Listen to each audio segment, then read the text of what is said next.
¿Qué tal? Hola. Verónica, bueno, felicidades. Hoy mostraste mucha paciencia, mucho control durante los 3 rounds, incluso cuando Brogan quería también cambiar el ritmo. ¿En qué momento de la pelea tú sentiste que estaba bajo tu control y que podías ganarla? Bienvenida. Bueno, creo que demasiada paciencia, ¿no? Eso es lo que había pensado. No voy a tener tanta esta pelea. En la última titubeé mucho para empezar. Y estaba planeada ser un poquito más agresiva, ir con mis combinaciones y no lo hice tanto como quería, pero en el primer round yo sentía que era mejor técnicamente, que tenía más poder en las manos, que mi grappling estaba bueno suficiente para la pelea también. Entonces, del primero me sentí mucho más confiante, me sentí bien en el cardio también, entonces sentí que era como mi pelea para perder. Bueno, hoy se notó justamente eso, ¿no? La versión más madura, la versión más completa de Veronica Hardy. ¿Qué fue lo más importante que cambió tu mentalidad y la preparación también de lo que fue tu última pelea hasta el día de hoy de tu victoria? Creo que fue muy importante para mí pensar en la cosa mental, en estar presente. Muchas veces cuando uno está peleando, uno no se está peleando con su oponente, sino consigo mismo. Está en que, mira, dale, ahí está el momento. Y tú, sí, ya voy. Y en eso, en estar presente, en ver las combinaciones, en hacerlo. Me faltó durante esta pelea, pero también tuve muy buen equipo para entrenar. Estuve entrenando con Piera, con Ryan Díaz, que entrené antes en Canadá con él. Y él tiene muy buena energía. Por supuesto, mi esposo, Sean Strickland, Kenny Johnson. Tuve un super campamento con mujeres de muy alto nivel y poder practicar el sparring, sentir que esto es solo una vez más que estoy viniendo en esta posición, sé que estoy aquí y tenerlo todo más junto me fue muy útil. Justamente eso, has pasado igual momentos muy duros y aún así volviste a ganar mucha determinación. ¿Cuál es tu mensaje que te gustaría hacer llegar a todas esas mujeres que están luchando por cumplir sus metas dentro y fuera del deporte? Toma bastante coraje decir al crítico interno que uno tiene que se calle. Pero hay que hacerlo, hay que tomar el paso en la dirección correcta para ser la persona que siempre has podido ser. Y yo pienso que si lo haces, que si trabajas duro y que si vas momento a momento, crees en ti mismo y no dejas que la cosa ¿sabes? Te lancen para abajo. Si no te salió bien, ¿y qué? Así es la vida. Las cosas no siempre salen perfectas. Uno tiene que levantarse e ir de nuevo. Eso nunca va a ser diferente y eso es la belleza de la vida. Gracias. I know some of these you've already answered, but we'll do it in English too. So I guess, the emotions after that victory was a hard-fought win, but, clean sweep on the rounds. Yes. I was a bit disappointed on my hesitation for the fight. That was one of the main focuses, is not to be so hesitant. I was very much so in the last one, and I've been sitting on it for the past 11 months. It was slightly less this fight, but there was still some of that there. There's still a lot of that to work on, but I feel like I have such a great team now that I'm just going to build on. I'm just getting started. I have a great team of women that I get to train with, of coaches, and that I'm taking a step in the right direction.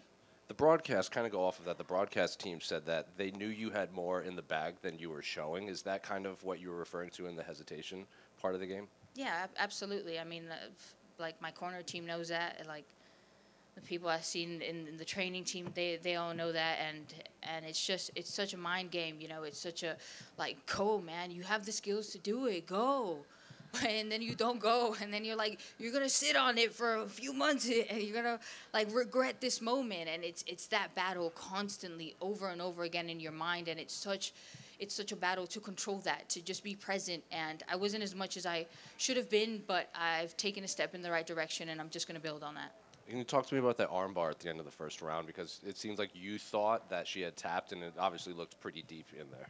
Yeah, I mean, I felt her arm snap. I felt it crack several times, which is why I thought the fight was over.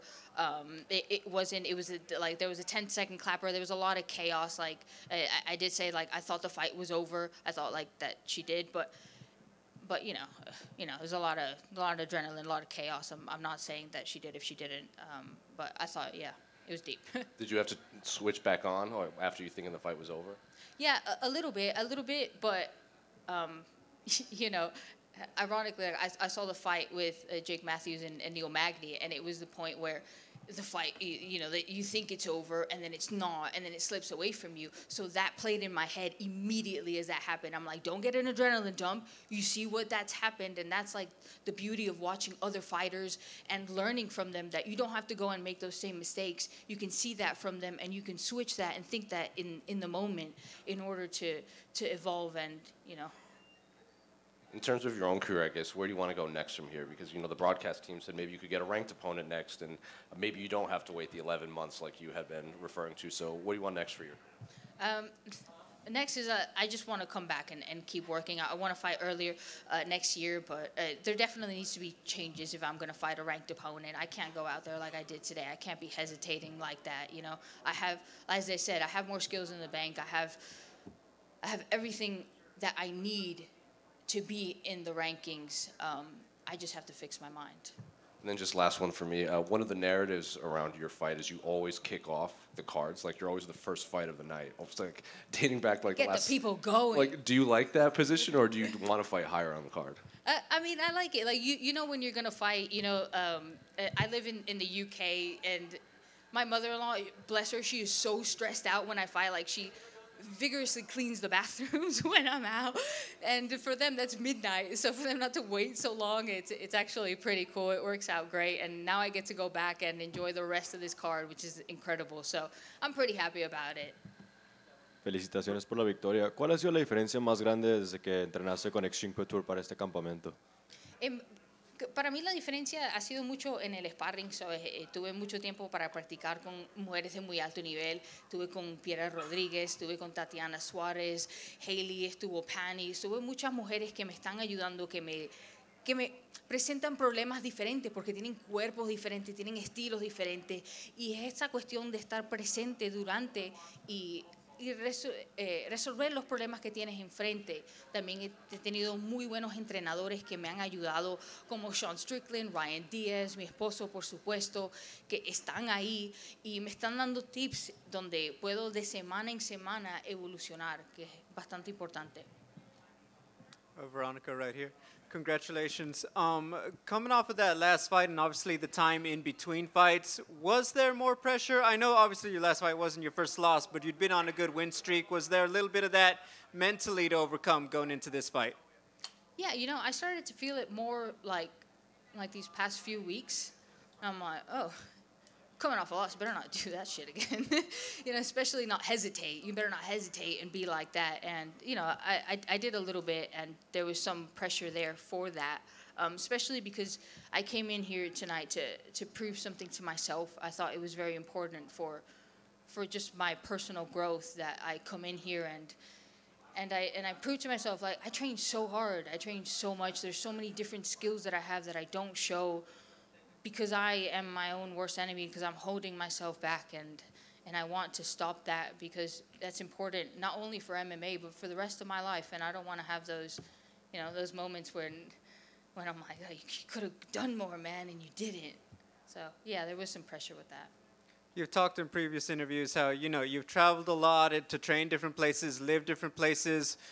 Is this setup, like training out of Vegas with the guys and, more here on the West Coast, is that going to be the plan going forward for a minute in terms of your next camp?